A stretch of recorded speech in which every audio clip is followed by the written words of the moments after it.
Hello दोस्तों, स्वागत है आपका मेरे YouTube चैनल पर। मेरा नाम है अर्जुन और आज की वीडियो में हम बात करने वाले हैं क्लास 12 BST का चैप्टर नंबर 4 यानी कि बेटा प्लानिंग को हम बहुत ही अच्छी तरीके से अभी तक कंटिन्यू करते आए हैं, जहां पर आज की वीडियो में बेसिकली जो टॉपिक रहने वाला है वो है बेटा टाइप्स ऑफ प्लान और फाइनली इस चैप्टर को भी क्लोज करेंगे बहुत ही बढ़िया तरीके से। चलिए फिर जल्दी से स्टार्ट करते हैं और वीडियो को लास्ट तक जरूर देखना।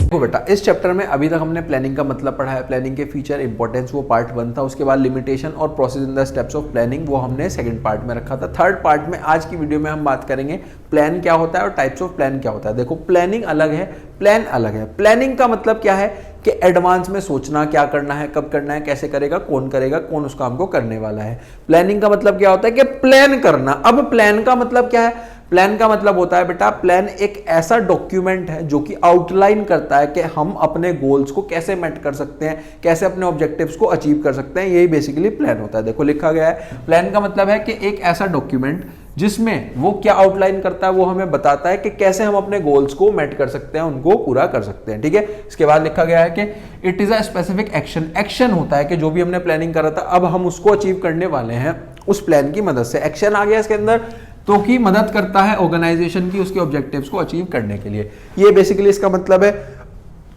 अब सीधा आ जाओ टाइप्स ऑफ प्लान पे। देखो, टाइप्स ऑफ प्लान में बेसिकली दो मेन हेडिंग होती है। एक होता है हमारे पास सिंगल यूज्ड, एक होता है हमारे पास स्टैंडिंग। सिंगल यूज का मतलब क्या है कि वो सब प्लान्स जो कि आप एक बार बनाते हो, जैसे कि हमारा बजट होता है। बजट बेटा क्या बार बार बनता है या फिर एक बार बनने के बाद वो लॉन्ग लास्ट चलता रहेगा? नहीं बेटा, हर साल बनेगा, हर बार नया बजट आपको बनाना पड़ेगा। कैश बजट अलग बनता है, सेल्स का अलग बजट बनता है, सब अपने अपने बजट अलग अलग बनाते हैं, नहीं बनाते हैं। तो बेसिकली क्या है कि वो सिंगल है, एक बार के लिए ही है, रिकरिंग नहीं है। वहीं अगर मैं स्टैंडिंग की बात करूं तो एक बार आपने बना दिया, जैसे कि हमारे पास रूल्स होते हैं, जैसे हमारे पास पॉलिसीज होती हैं, वो हमने एक बार बना दी, अब वही हमारे पास लॉन्ग लास्टिंग इनडेफिनेट पीरियड के लिए चलती रहेंगी। उसमें थोड़ा थोड़ा सा आप चेंजेस कर सकते हो, है ना। पूरा तो चेंज नहीं करना पड़ेगा, थोड़ा सा चेंज कर दिया, नहीं भी करा तब भी वो चल सकता है। ठीक है, तो ये समझ में आ गया सिंगल और स्टैंडिंग। यहां से बढ़ते हैं। देखो क्या लिखा गया है। सिंगल का मतलब क्या है कि वो प्लान जो कि वन टाइम यूज के लिए ही होते हैं। कैसे होते हैं बेटा? वन टाइम यूज के लिए ही हमारे पास होते हैं। ये बेसिकली बनाए जाते हैं पर्टिकुलर गोल के लिए। वो अगर एक बार अचीव हो गया तो हम उसको रिकरिंग नहीं करेंगे। जैसे अगर हमने एक बार बजट बना लिया, वो हमारा गोल अचीव हो गया, उसके बाद अगले बार नया बजट बना लेंगे। ठीक है जी। देखो क्या लिखा गया है, ये वंस यूज के लिए ही होते हैं, एक बार यूज करने के लिए होते हैं। ये कैसे होते हैं? Demand of the specific situation. अगर कोई स्पेसिफिक सिचुएशन है, उसमें जो भी हमें डिमांड को अचीव करना है, डिमांड के अकॉर्डिंग काम करना है, वहां पर ये बनाए जाते हैं।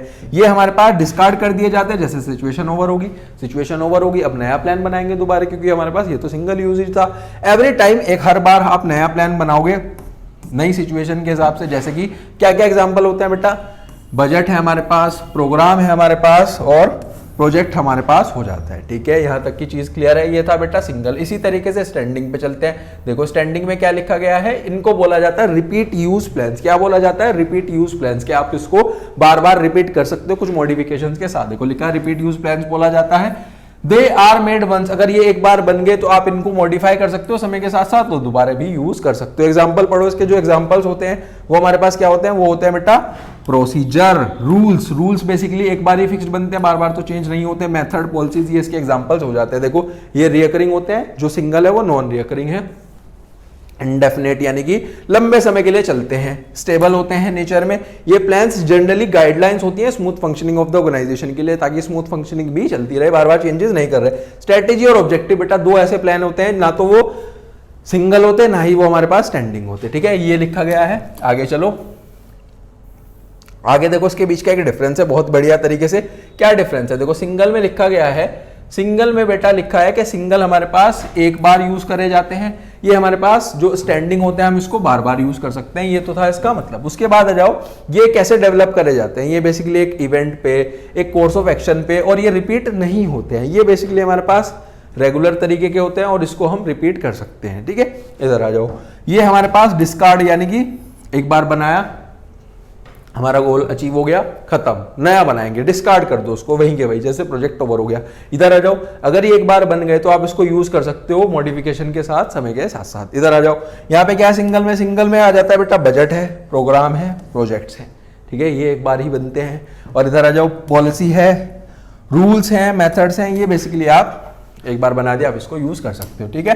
अब बेटा एक बहुत इंपॉर्टेंट चीज है, यहां पे आपको लिखवा देता हूं, देखो जो हमारे प्लान है ना, प्लान बेसिकली दो टाइप का मैंने बताया, एक तो सिंगल, एक बताया आपको स्टैंडिंग, ठीक है। अब इसके अंदर भी कुछ और है, वो क्या है, वो है बेटा हमारे पास यहां पर पीपीपी रोम्बस, पीपीपी रोम्बस। 8 तरीके के इसके अंदर आते हैं। पहला है पी से है पॉलिसी, दूसरे पी से है प्रोग्राम प्रोसीजर, क्या है, पॉलिसी प्रोग्राम प्रोसीजर, 3 हो गए। उसके बाद है rule objective method budget strategy, याद करो मेरे साथ साथ, policy programme procedure, rule objective method budget strategy. अब इसमें से कुछ ऐसे हैं, 2 अभी अभी आपको बताए, ना तो वो बेसिकली सिंगल होते ना ही वो स्टैंडिंग होते। वो कौन से थे, देखो यहां पे बताया ना आपको, यहां पे बताया कि हमारे पास स्ट्रेटेजी और ऑब्जेक्टिव ऐसे हैं, ना तो वो सिंगल होते हैं ना ही वो स्टैंडिंग होते हैं। कौन कौन से बताया बेटा, एक तो बताया आपको स्ट्रेटेजी और एक ऑब्जेक्टिव, ना तो वो सिंगल है ना ही वो स्टैंडिंग है। अब इनको एक एक करके हमें सिंपल तरीके से पढ़ना है। अभी आपको क्लियर हुआ पीपीपी रोम्बस। देखो सबसे पहले है ऑब्जेक्टिव। ऑब्जेक्टिव का मतलब क्या है, ऑब्जेक्टिव का बेटा बेसिकली मतलब होता है, सबसे पहले तो ना तो ये सिंगल यूज होता है ना ही ये स्टैंडिंग है, ना तो ये सिंगल का पार्ट आता ना ही ये स्टैंडिंग का पार्ट होता। जो बेसिकली ऑब्जेक्टिव्स होते हैं ये हमारे न्यूमेरिकली एक्सप्रेस्ड होते हैं। जैसे कि ऑब्जेक्टिव एक हमारा है कि हमें नेक्स्ट क्वार्टर में, नेक्स्ट ईयर में अपनी जो सेल है वो 10% से बढ़ानी है, तो न्यूमेरिकल या परसेंटेज के पॉइंट ऑफ व्यू से आ रहा है। तो ऑब्जेक्टिव्स का मतलब क्या हो गया, बेसिकली गाइड हो गया ओवरऑल बिजनेस प्लानिंग के लिए। अगर आपको अपने बिजनेस को प्लान करना है, ओवरऑल प्लानिंग करनी है, तो कोई गोल, कोई ऑब्जेक्टिव तो होना चाहिए ना। वही तो बेसिकली ये है कि हमारे पास न्यूमेरिकली एक्सप्रेस्ड होता है, जो कि अचीव करा जाता है, expressed that the management seeks to achieve, management achieve करने की कोशिश करता है गिवन पीरियड ऑफ टाइम में। टाइम तो भाई लगेगा ही, ऐसा तो नहीं है ना कि ऑब्जेक्टिव और एंडलेसली आप कभी भी अचीव कर सकते हो। टाइम तो करना पड़ेगा कि हाँ मुझे इतने टाइम में ये काम करना है, तो टाइम तो उसके साथ साथ आएगा। एग्जाम्पल जैसे कि आपको नेक्स्ट क्वार्टर में 10% से अपनी सेल बढ़ानी है, और ये बेसिकली टॉप मैनेजमेंट करेगा। जो भी ऑब्जेक्टिव्स को बनाया जाता है, कौन बनाता है, टॉप लेवल मैनेजमेंट बनाता है। और ये जितनी भी सारी एक्टिविटीज होगी are guided towards objective, objectives के अकॉर्डिंग ही आपको चलना पड़ेगा। ठीक है बेटा, समझ में आया बहुत ही बढ़िया तरीके से। इसके बाद आ जाता है स्ट्रेटेजी। स्ट्रेटेजी भी बेटा अगेन हमारे पास ना तो ये सिंगल यूज्ड है ना ही ये हमारे पास स्टैंडिंग है। ठीक है, समझ में आ गया। ये क्या होता है, स्ट्रेटेजी का मतलब समझ सकते हो आप, जितने भी बिजनेस का ब्लूप्रिंट होता है, क्या हमारी स्ट्रेटेजी क्या रहने वाली। स्ट्रेटेजी क्या होता है, ब्लूप्रिंट हमारे पास यहाँ पर होता है, और ये आउटलाइन प्रोवाइड कराता है कि बिजनेस को आप कैसे काम को कर सकते हो। ठीक है, समझ में आ गया। स्ट्रेटेजी कैसे इन्फ्लुएंस होती है, ये होती है बिजनेस इन्वॉल्वमेंट से इन्फ्लुएंस होती है। और जो इसका हमारे पास यहाँ पर ये हमें फ्यूचर डिसीजन मेकिंग और स्कोप इसका लॉन्ग रन में होता है। ये हमें फ्यूचर डिसीजन मेकिंग में मदद करेगी, और जो स्कोप होता है वो उसका लॉन्ग रन में होता है। फीचर्स को भी मतलब में लिख के आओगे ना तो बहुत अच्छे मार्क्स मिल सकते हैं। देखो 3 पॉइंट बड़े आसान से लिखे हैं, ऊपर से पढ़ लो चाहे यहाँ से पढ़ लो। ऊपर देखो क्या लिखा गया है, कॉम्प्रिहेंसिव प्लान होता है, जो कि ऑब्जेक्टिव सेट हो गया, ऑब्जेक्टिव बन गया। अब उस ऑब्जेक्टिव को अचीव करने में जो मदद करेगा वो हमारी स्ट्रेटेजी होती है, सिंपल सा आप शब्दों में अगर मैं आपसे कहूं। उसके बाद उसके अंदर आता क्या है, लॉन्ग टर्म ऑब्जेक्टिव आपको बताए जाएंगे। आप पर्टिकुलर कोर्स ऑफ एक्शन, क्या आप बेसिकली अडॉप्ट क्या करोगे, कैसे आप इस पर्टिकुलर कोर्स ऑफ एक्शन को अडॉप्ट कर सकते हो, ये रिसोर्सेज एलोकेट करके देगा। जैसे कि एग्जांपल के तौर पे आपने अपना गोल सेट कर लिया कि आपको 10% से सेल बढ़ानी है। अब उस सेल को बढ़ाने की क्या स्ट्रेटेजी हो सकती है, वो इसके अंदर आता है। जैसे कि एडवर्टीजमेंट मीडिया क्या होगा, सेल्स प्रमोशन टेक्निक आप कौन सी लगाने वाले हो, उसके साथ साथ आप कैसे channel of distribution 0 level, 1 level, 2 level channel of distribution को लगाने वाले हो, कस्टमर्स कौन होंगे, डिमांड कैसे होगी। ये बेसिकली स्ट्रेटेजी है, सिंपल है ना, समझ में आ गया। एग्जांपल से समझने की कोशिश करो। ऑब्जेक्टिव था 10% सेल बढ़ानी, अब उस सेल को कैसे बढ़ाया जा सकता है, ये बेसिकली उसके एग्जांपल्स है कि हमारे पास सेल्स प्रमोशन टेक्निक क्या लगेगी, कौन कस्टमर्स होंगे, डिमांड कैसे होगी, हमारे पास कितने चैनल हम यूज करने वाले, ये सब स्ट्रेटेजी का ही पार्ट है, ब्लूप्रिंट है हमारे बिजनेस का।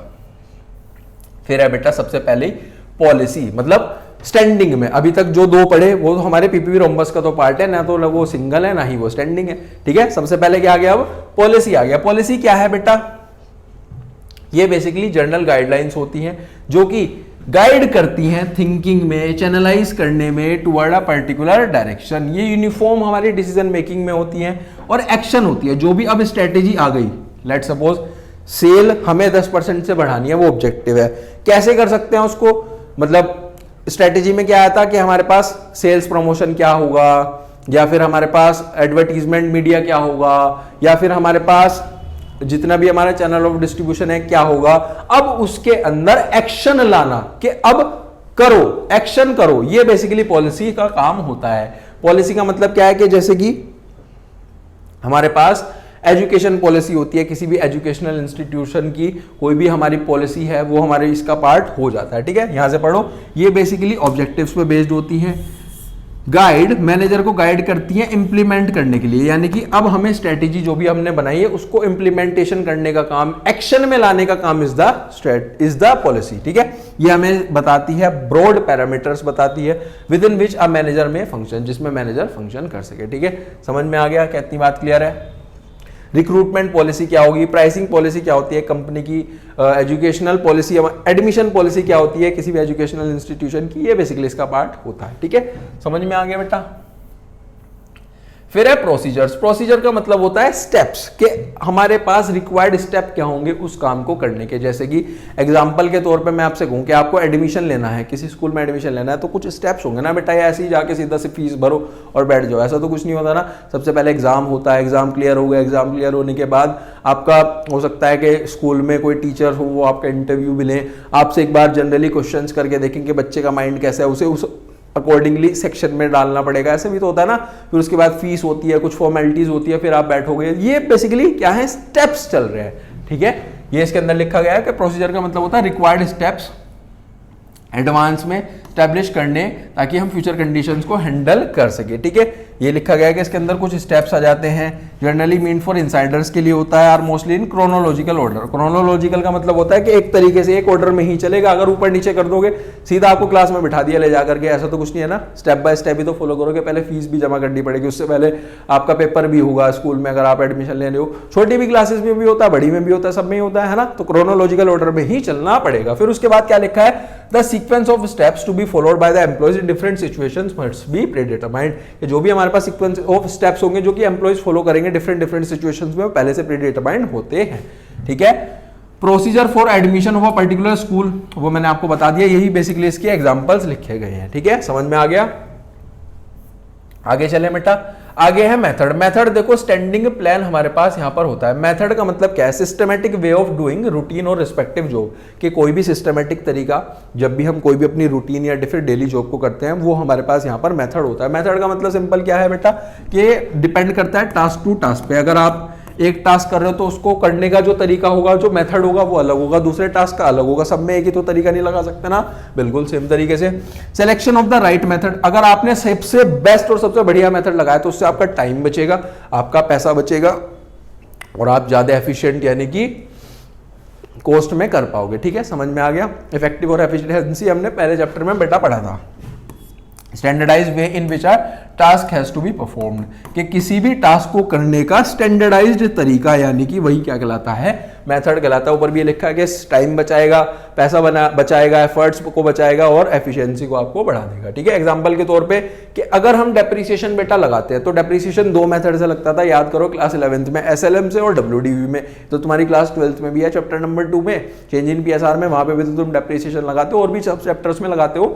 तो वहां पे क्या है मेथड। अब आप देखो कि आपको कौन सा मेथड सबसे ज्यादा स्टैंडर्ड लग रहा है, सबसे ज्यादा बढ़िया तरीके से, जो आपका टाइम बचा देगा, आपकी कॉस्ट भी बढ़िया तरीके से कर देगा, तो वो आपको लगाना है यहाँ पर। ठीक है, समझ में आ गया।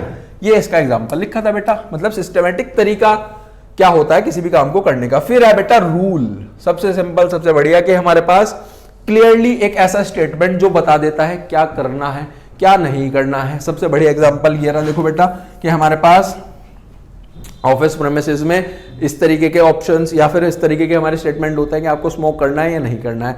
ठीक है, तो इसके अंदर आ जाता है, लिखा है कि no smoking in the office premises. अलग से कुछ हमारे पास आपने देखा ये होगा, अगर आपके कुछ जो नोन है या फिर बड़े भाई बहन है वो अगर कहीं काम करते होंगे किसी कॉर्पोरेट सेक्टर में, तो वहां पे पता है कि वहां पे अलग से सेपरेट बिट्टा जगह होती है, वहां पे आप जाकर के स्मोकिंग वगैरह कर सकते हो, लेकिन ऑफिस प्रेमिसेस में नहीं कर सकते।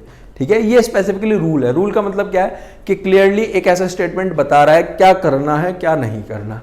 ठीक है, reporting for a work at a particular time, ठीक है, ये सब इसका रूल्स का पार्ट होता है। इसमें कोई भी फ्लेक्सिबिलिटी, कोई भी हमारे पास डिस्क्रिशन का मतलब क्या होता है कि कोई भी आप इसको तोड़ नहीं सकते, आपको स्ट्रिक्टली इसको फॉलो करना पड़ेगा, और तोड़ोगे तो पेनल्टी लगती है। सड़क पे भी क्या रूल्स होते हैं, ट्रैफिक लाइट का रूल होता है, अगर आप अपने घर से बाहर चलते हो, रेड लाइट क्रॉस कर दी या फिर आप ट्रिपलिंग कर रहे हो, हेलमेट नहीं लगा रखा, तो चालान कट जाता है। आजकल तो वैसे भी इतने सारे ऑनलाइन चालान हो रहे हैं, तो फिर आपको पेनल्टी भरनी पड़ती है। ठीक है, सिंपल है, समझ में आ गया बेटा। लास्ट सेकंड, प्रोग्राम का मतलब क्या होता है, इसमें कॉम्बिनेशन लग जाता है। किन चीजों का कॉम्बिनेशन लगेगा, ऑब्जेक्टिव का, पॉलिसीज का, प्रोसीजर का, रूल्स का, इन सब का कॉम्बिनेशन ही हमारे पास क्या कहलाता है, एक प्रोग्राम कहलाता है। डिटेल्ड स्टेटमेंट है, अगर डिटेल्ड में एक स्टेटमेंट हम प्रोजेक्ट के बारे में दे रहे हो तो उसमें 4 चीज आती हैं। सबसे पहले क्या है, ऑब्जेक्टिव, पॉलिसी, प्रोसीजर और रूल्स। ठीक है, समझ में आ गया। ये कैसे प्रिपेयर होता है, ये प्रिपेयर होता है बहुत सारी एक्टिविटीज के लिए। ये प्रोग्राम हमारे पास बनाए जाते हैं ताकि सिस्टमेटिक वर्किंग रहे ऑर्गेनाइजेशन के अंदर। ये जो प्रोग्राम होते हैं ये रिलेशन बना देते हैं किन चीज में, पॉलिसीज में, प्रोसीजर में और रूल्स में। इसके एग्जाम्पल आप पढ़ सकते हो, अगर आप एक नया डिपार्टमेंट बना रहे हो तो वो भी तो एक प्रोग्राम है ना, उसमें सारी चीजें लगेंगी, ऑब्जेक्टिव भी लगेगा, पॉलिसी भी लगेगी, प्रोसीजर भी लगेगा और रूल्स भी लगेंगे। ठीक है बेटा, आगे चलें, आगे चलते हैं बजट पे। लास्ट बजट बेटा हमारे पास न्यूमेरिकल टर्म्स में होता है, ये फिगर फैक्ट्स बताता है। कैश बजट हो गया, सेल्स बजट हो गया, अलग अलग बजट बनते हैं, अलग अलग लेवल पे बनते हैं। तो ये इसके अंदर लिखा गया है कि एक ऐसा स्टेटमेंट जो कि हमें न्यूमेरिकल टर्म्स में मिलता है कि इतने हजार का बजट है, इतने करोड़ों का बजट है, ये 1000 करोड़ का बजट है, लाख करोड़ का बजट है, इस तरीके से बनता है। छोटे मोटे बजट नहीं बनते बेटा। अगर हमारे पास बजट बनते हैं वो अलग अलग बनते हैं, जैसे रोड बनाने का अलग बजट बनेगा, रेलवेज का अलग बनता है, वो 1000 करोड़, लाख करोड़, इस तरीके से होता है। ठीक है, समझ में आ गया। क्वांटिफाइज, फ्यूचर फैक्ट बताएंगे, फिगर्स में बात होगी तब भी बजट की बात होगी। बजट क्या है बेटा, मैनेजर के द्वारा बनाए जाते हैं हर एक लेवल पे। देखो लिखा है कि एक ऐसा स्टेटमेंट जिसमें एक्सपेक्टेड रिजल्ट्स होंगे गिवन फ्यूचर पीरियड के से रिलेटेड, न्यूमेरिकल टर्म्स में होता है। एक ऐसा प्लान है जो कि हमें फ्यूचर फैक्ट्स और फिगर्स के बारे में बताता है। बजट एक ऐसा स्टेटमेंट है जिसमें खर्चे, जिसमें इनकम, जिसमें रिवेन्यू सब आपको बताई जाएंगी, जैसे कि सेल्स बजट और कैश बजट। और यहीं पर बेटा हमारा फाइनली टाइप्स ऑफ प्लान का टॉपिक भी समाप्त हो जाता है और ये चैप्टर बहुत ही बढ़िया तरीके से हमने बेटा कंप्लीट कर लिया है। आई होप आपको बहुत अच्छे समझ में आया होगा। अगर आपने इससे प्रीवियस वाले चैप्टर के पार्ट्स नहीं देखे आप उसको भी जाकर के देख सकते हो। मिलते हैं नेक्स्ट वीडियो में। और अगर आप चैनल पे फर्स्ट टाइम आए हो तो चैनल को सब्सक्राइब करें, वीडियोस को लाइक करें, शेयर करें अपने सभी दोस्तों के साथ। मिलते हैं नेक्स्ट वीडियो में। Till then, thank you.